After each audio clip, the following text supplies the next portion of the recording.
नहीं नहीं, अगर तुम्हें खाना ही है तो मुझे खा जाओ, पर मेरे बीवी और बच्चों को कुछ ना करो। उन्हें कुछ हो गया तो मैं जीते जी मर जाऊंगा। जंगल में एक अनोखी नाम की गाय रहती थी जो गर्भवती थी। उसका एक साथी बैल जिसका नाम धर्म था। दोनों आपस में बहुत प्यार करते थे। सबका एक झुंड था।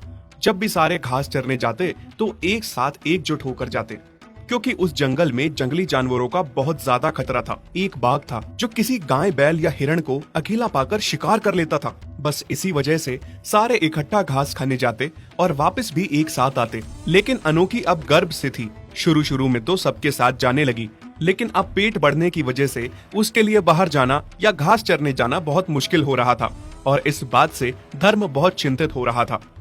अनोखी, मुझे तुम्हारी बहुत चिंता हो रही है। अब तुम घास चरने सबके साथ नहीं जा पा रही हो, क्योंकि सब जल्दी जल्दी चलते हैं, जिस वजह से तुम अकेली पीछे रह जाती हो। मुझे बहुत डर लगता है कहीं तुम पे उस बाघ की नजर ना पड़ जाए, इसीलिए मैं चाहता हूँ तुम यहीं इसी सुरक्षित जगह पर रहो। मैं तुम्हारे लिए खाने के लिए समय समय पर हरी हरी और पौष्टिक घास लाऊंगा, जिससे हमारा बच्चा स्वस्थ पैदा होगा। पर धर्म, मैं अकेले पूरा दिन यहाँ कैसे रहूंगी? अगर तुम भी चले गए तो? देखो अनोखी, अभी हमारे बच्चे के लिए इतना तो करना ही पड़ेगा ना हमें। बस थोड़े दिनों की बात है, हमारा बच्चा आ जाए, वो थोड़ा सा बड़ा हो जाए और हमारे साथ वो घास चरने जाए, फिर सब ठीक होगा। ठीक है, जैसा तुम कहो। उसके बाद से अनोखी को धर्म अच्छी और स्वस्थ जगह पे रखने लगा, ताकि उस बाघ की नजर अनोखी पर ना पड़े, और खुद बाकी जानवरों के साथ दूर जंगल जाने लगा। और शाम को आते समय अनोखी के लिए बहुत सारी अच्छी अच्छी घास लेकर आता। उफ, कितना मुश्किल होता है अकेले समय गुजारना। धर्म, कब आओगे तुम? और ऊपर से भूख भी बहुत लग रही है। क्या करूं? बाहर भी नहीं जा सकती, धर्म ने मना कर रखा है। तभी धर्म अनोखी के लिए घास लेकर आ जाता है। उसे देख अनोखी बहुत खुश हो जाती है। आ गए धर्म तुम, शुक्र है, मुझे बहुत भूख भी लग रही थी। हाँ, मुझे पता है, तभी तो मैं आ गया। अब जल्दी से खा लो। अनोखी जल्दी से घास खा लेती है। फिर थोड़े दिनों में अनोखी एक प्यारे से बछड़े को जन्म देती है, जिसका नाम दोनों मिलकर चुलबुल रखते हैं। धर्म अपने बच्चे के लिए बहुत खुश था, इसीलिए वो अनोखी और चुलबुल से कहता है, अनोखी, जब तक हमारा बच्चा थोड़ा बड़ा न हो जाए तब तक तुम्हें यहाँ से बाहर नहीं निकलना। बस थोड़े दिनों की बात है, उसके बाद सब ठीक हो जाएगा। तब तक मैं तुम्हारे खाने पीने का खुद ध्यान रखूंगा। ये मैं सब इसलिए कर रहा हूँ क्योंकि तुम भी चुलबुल को लेकर घास चरने चली तो चुलबुल का सबके साथ साथ चलना बहुत मुश्किल होगा। वो अभी बहुत छोटा है, सबके मुकाबले तेजी से नहीं चल पाएगा। मैं नहीं चाहता उस पे उस दुष्ट बाघ की नजर पड़े। अनोखी धर्म की बात मान के घर पे ही रुकती है, और धर्म रोज की ही तरह खुद दिन में कम चारा खाता और शाम को अनोखी के लिए खूब सारा चारा लेकर जाता। अनोखी अब पहले की तरह घर पे अकेली नहीं होती, उसके साथ उसका बच्चा भी था, इसीलिए पूरा दिन बच्चे के साथ व्यस्त रहती, उसी की देखभाल करती और दूध पिलाती।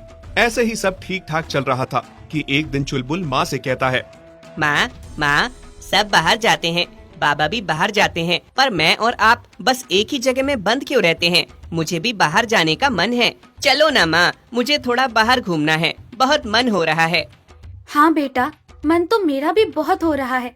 काफी समय से मैं भी बाहर नहीं गई हूँ। पर तुम्हें पता है, इस जंगल में एक दुष्ट बाघ रहता है। वो हमें कोई नुकसान ना पहुँचाए, इसलिए तुम्हारे बाबा ने मना कर रखा है हमें घर से बाहर जाना।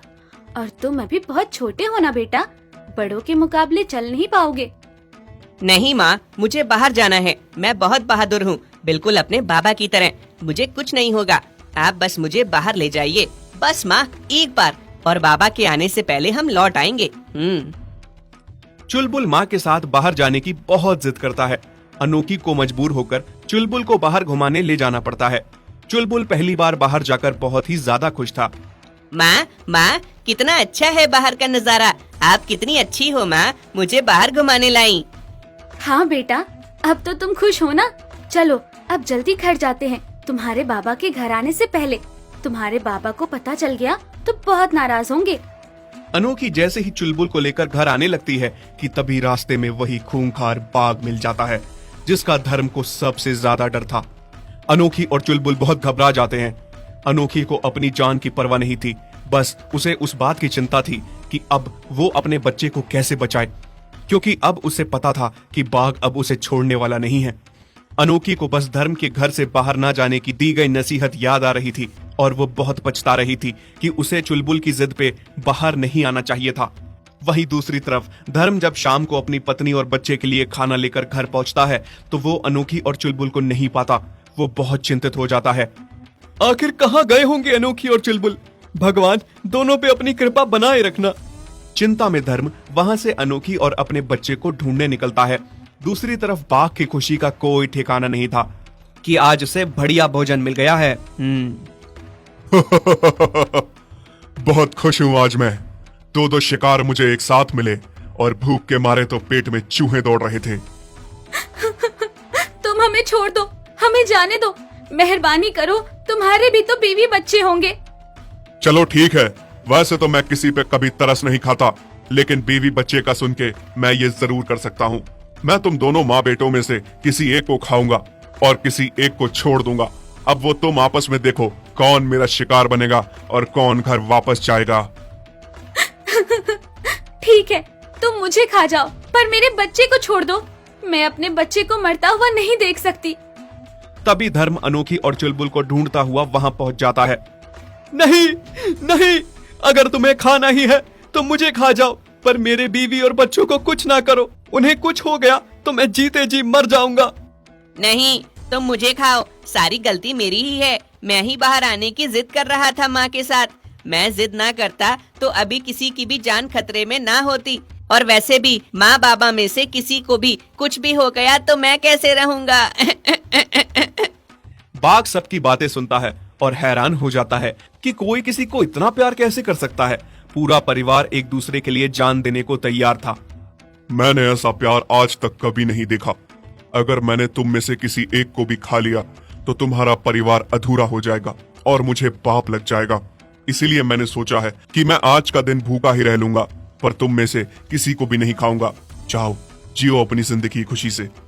इस तरह से धर्म, अनोखी और चुलबुल बहुत खुश हो जाते हैं और खुशी खुशी घर आ जाते हैं। सीख, अगर हम एक साथ खड़े रहें तो पत्थर जैसी चीज को भी पिघला सकते हैं। किसी भी चीज का सामना बड़ी आसानी से कर सकते हैं। अगर आपको हमारी ये वीडियो अच्छी लगी तो प्लीज़ हमारे फेसबुक पेज को लाइक, शेयर, कमेंट और फॉलो ज़रूर करें।